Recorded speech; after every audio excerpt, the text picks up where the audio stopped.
अस्सलाम वालेकुम नाज़रीन, मेहरान टीवी सां गॾु मां आहियां सरदार अली लाखो। सभ खां पहिरियां हिकु नज़र हेडलाइंस ते।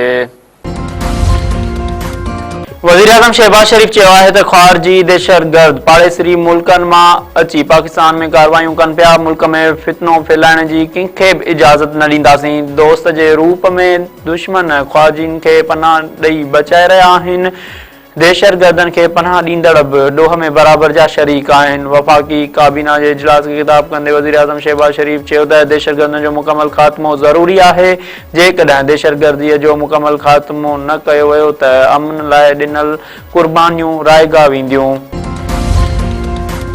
दिफ़ा वफ़ाक़ी वज़ीर ख़्वाजा आसिफ़ चयो आहे त पाक फ़ौज ऐं हुकूमत जो सबर जो पैमानो लबरेज़ थी चुको आहे। दहशतगर्दनि जा जिथे बि ठिकाणा हूंदा उन्हनि खे भोगणो पवंदो। गुज़िरियल ॾींहुं फ़ौज जा 2 ऑफिसर ऐं नौजवान शहीद थिया। वफ़ाक़ी ऐं सूबाई हुकूमतुनि खे दहशतगर्दनि ख़िलाफ़ फ़ौज सां गॾु बीहणु घुरिजे। क़ौमी असेंबली में ख़िताब कंदे वफ़ाक़ी वज़ीर ख़्वाजा आसिफ़ चयो त अफ़गानिस्तान खे पैगाम ॾेई छॾियो आहे त दहशतगर्दनि खे हाणे का बि रियात न मिलंदी। असांजी सरज़मीन हुजे या अफ़गानिस्तान जी सरज़मीन हुजे, दहशतगर्दनि खे पनाह ॾींदड़नि खे गॾिजी मुंहुं ॾियणो पवंदो।